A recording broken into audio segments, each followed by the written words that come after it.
Guillaume Garnier, je suis interne d'anesthésie en 4e semestre. Je vais vous présenter justement quelque chose de l'histoire de ce retour qui va parler des embolies pulmonaires chez la femme enceinte, et j'ai été encadré par le docteur Boyer qui est là aujourd'hui, le docteur Jouffroy qui est absente. Donc, tout d'abord un cas clinique, on va parler de Madame B, consulte aux urgences de Bicêtre à 37 semaines d'aménorrhée pour l'apparition d'une douleur thoracique. De plus, elle rapporte une dyspnée avec une majoration récente. L'interne d'obstétrique vous appelle et évoque l'embolie pulmonaire comme principal diagnostic. Donc, on va examiner la patiente. On trouve une patiente qui est normotendue, tachycardie sur 12, pneumonie cornéenne ambulant, pyrétique. Il n'y a pas de signe fonctionnel en dehors de la douleur thoracique et de la dyspnée. Cette douleur n'est pas liée à l'effort, elle n'est pas irradiante, elle n'est pas réglée par le cycle ventilatoire. Il n'y a pas de position antalgique. L'examen clinique est normal et notamment on ne retrouve pas de signe de thrombose veineuse profonde. Et le CG qu'on réalise est normal en dehors de cette tachycardie.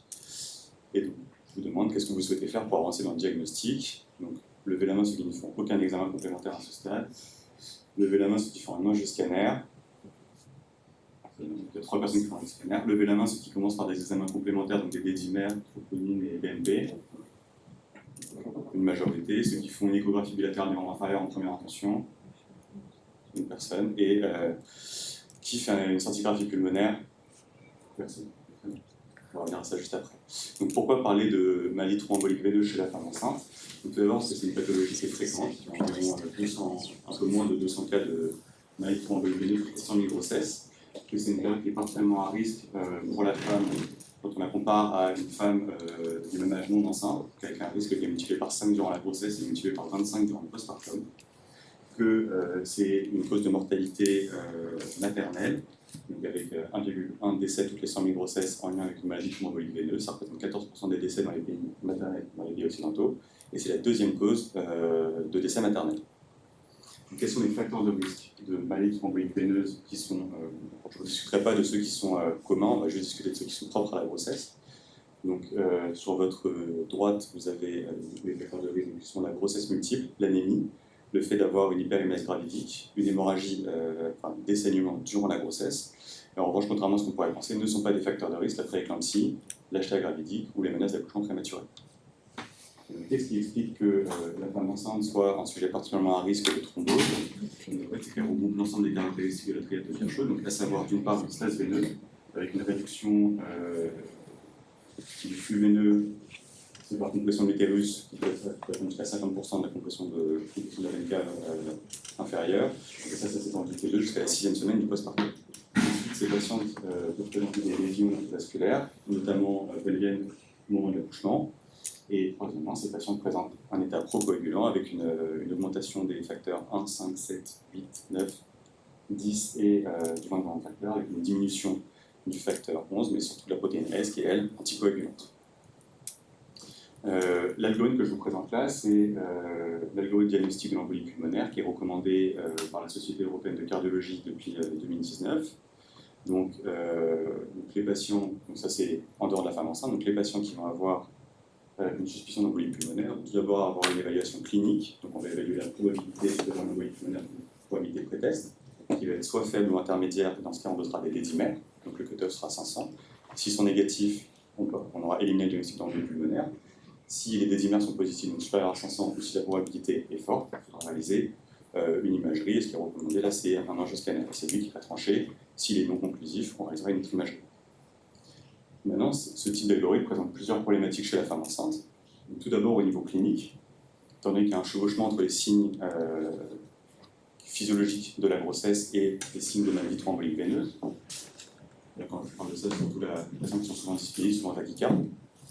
Ce qui induit qu'on a des suspicions qui sont en fait extrêmement fréquentes chez la femme enceinte, si bien que pour 100 suspicions d'embolie pulmonaire chez la femme enceinte, on ne trouve que 5 embolies pulmonaires au final, alors qu'en population générale, pour 100 suspicions d'embolie pulmonaire, on tourne plutôt autour de 15 à 20 embolies pulmonaires retrouvées.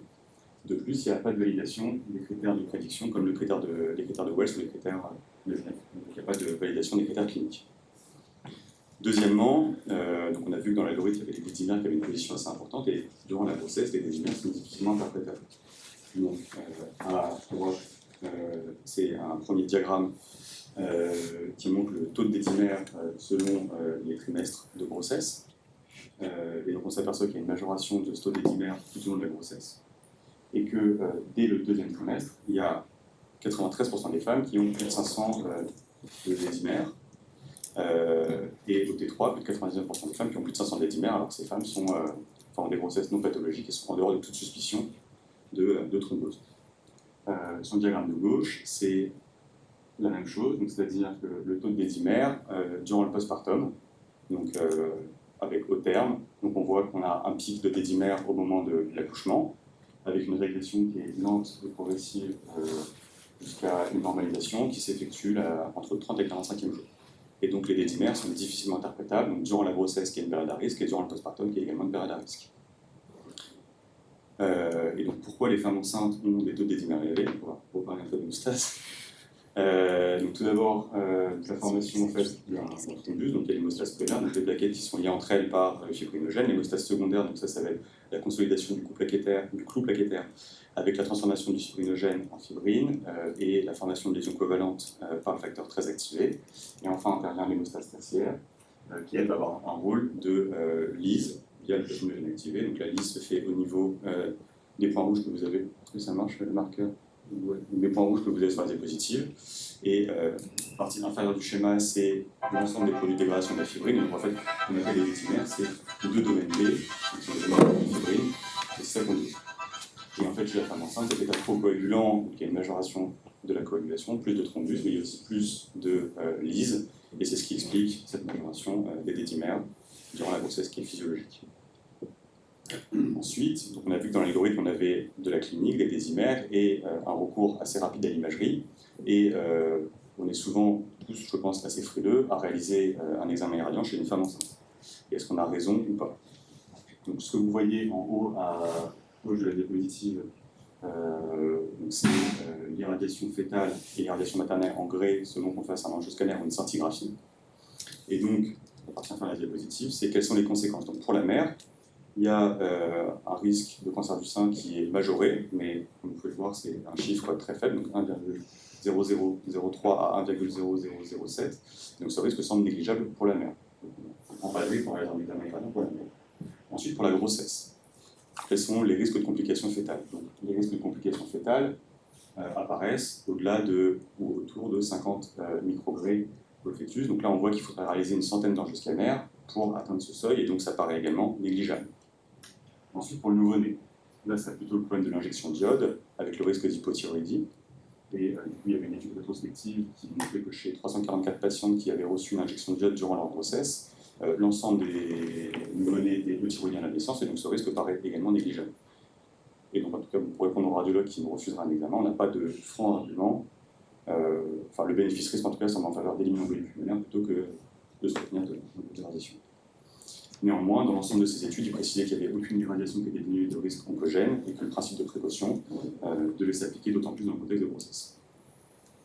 Là, je vous parlais d'une étude qui s'intéressait à l'évaluation des pratiques cliniques. Donc là, c'était une centaine de centres d'urgence, un peu plus de 1500 passages aux urgences, et les auteurs évaluaient si les praticiens suivaient ou non les recommandations.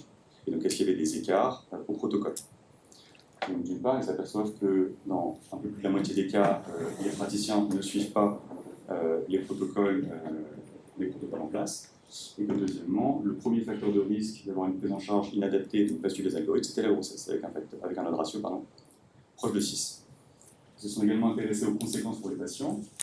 Et donc, chez les patients chez qui la démarche diagnostique avait été suivie à la lettre selon les recommandations, il y avait 1,2% de faux négatifs, c'est-à-dire 1,2 patients, tous les 100 patients chez qui on avait initialement éliminé l'embolie pulmonaire, qui au final présentaient l'embolie pulmonaire, ce qui sont les chiffres qu'on retrouve dans les algorithmes, ce qui confirme les algorithmes.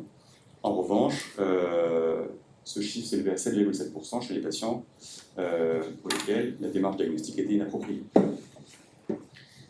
Revenons au cas clinique. Donc, on avait demandé un bilan biologique. On retrouve un taux de dédimère qui sont 3. Les BNP et les troponines sont pas augmentés. En parallèle, on avait demandé l'angioscanner. Et là, la radiologue nous rappelle pour nous dire qu'il attend la patiente. Et la question que je vous pose, c'est est-ce que, au vu de ce taux de dédimère, qui réaliserait l'angioscanner? Vous pouvez la main sur qui réaliserait l'angioscanner. Oui, on n'a pas le temps de remonter jusqu'au cas clinique lui-même.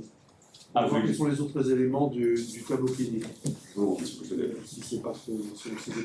C'est possible. Ouais, super. Donc en gros, c'était une douleur thoracique, une dyspnée, une patiente qui était tachycarde, qui n'avait pas de franc signe en dehors de cette douleur thoracique, de cette dyspnée, de cette tachycardie, de maladie thromboembolique veineuse. Et elle était, en revanche, elle était pas d'être enceinte. Elle n'est pas obèse. Et elle a une grossesse de déroulé tout à fait normale.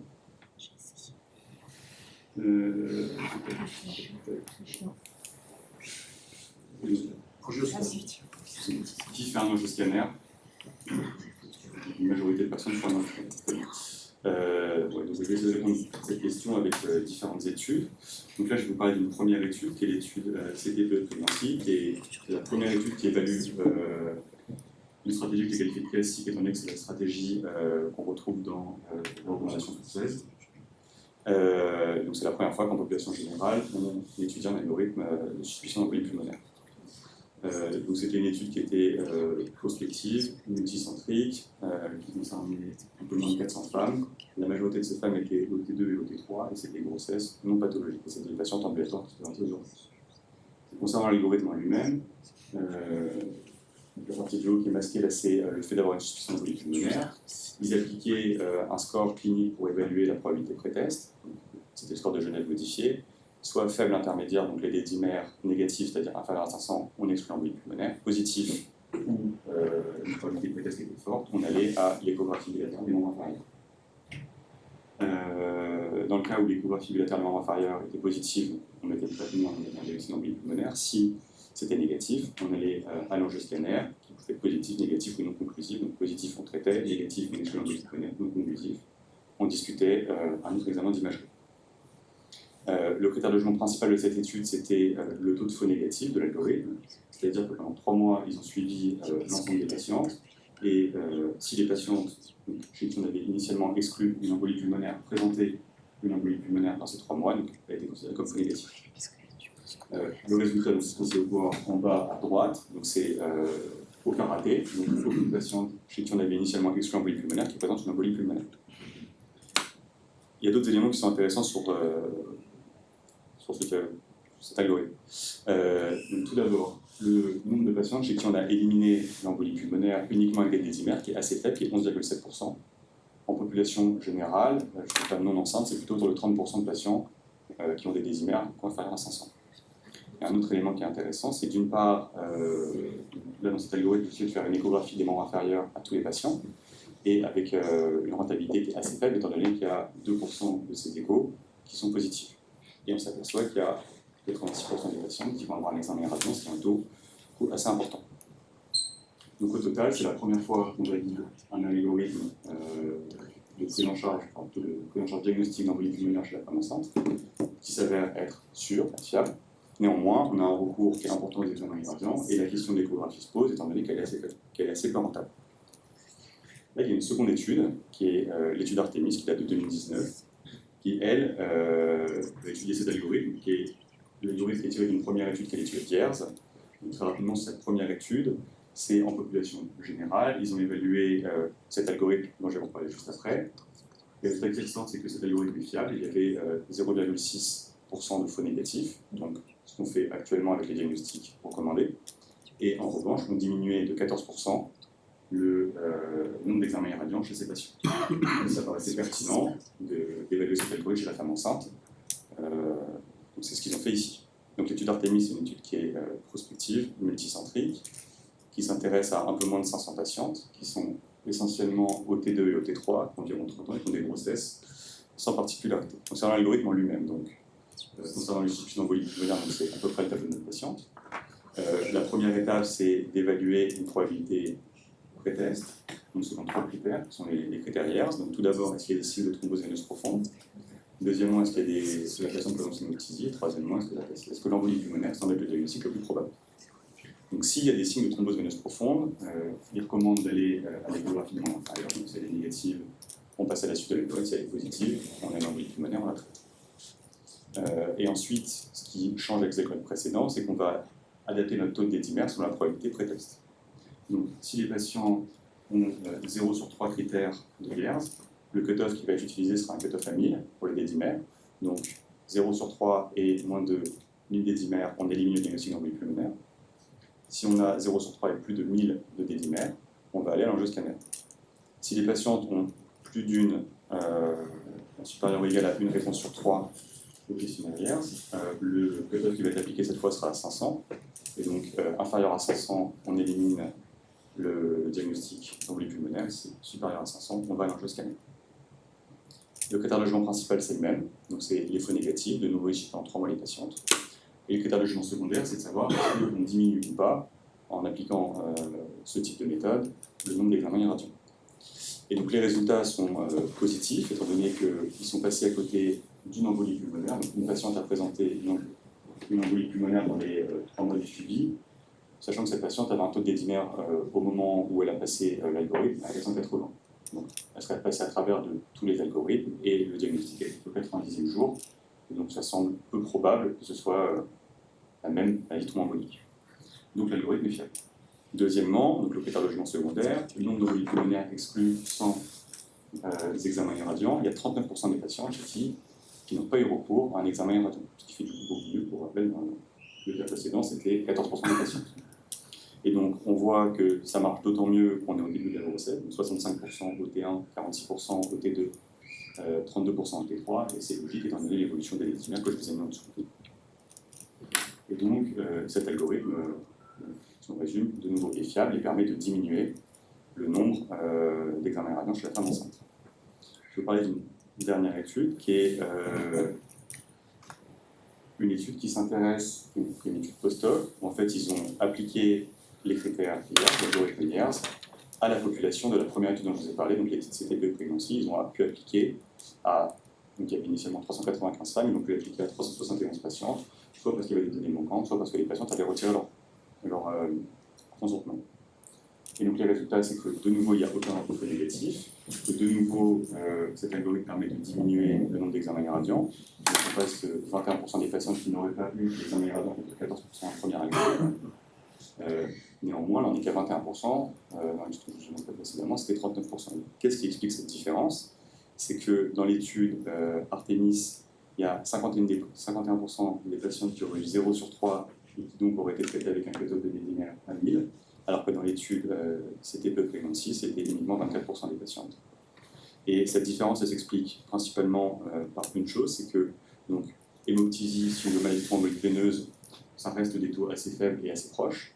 En revanche, il y a cette troisième item qui est l'embolie pulmonaire et le diagnostic le plus probable, qui malheureusement n'est pas défini dans aucune de ces deux études, et qui d'un côté, donc dans l'étude CTPE, est positif dans 70% des cas, uniquement dans 43% des cas dans l'étude Artemis. Donc c'est un peu la limitation de ces études-là, c'est d'essayer de définir mieux ce qu'on appelle l'embolie pulmonaire et le diagnostic le plus probable.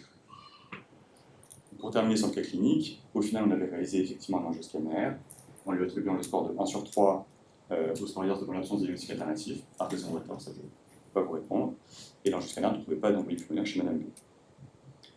Pour conclure mon staff junior, du coup je rappellerai qu'il y a un chevauchement qui est important entre les signes clinico-biologiques de la grossesse et ceux de la maladie thrombolique veineuse, que c'est seulement depuis 2019 qu'on a des algorithmes d'orientation diagnostique d'embolie pulmonaire qui ont été évalués chez la femme enceinte, que la place de l'échographie des membres inférieurs reste en suspens, étant donné qu'elle a une rentabilité qui reste assez faible.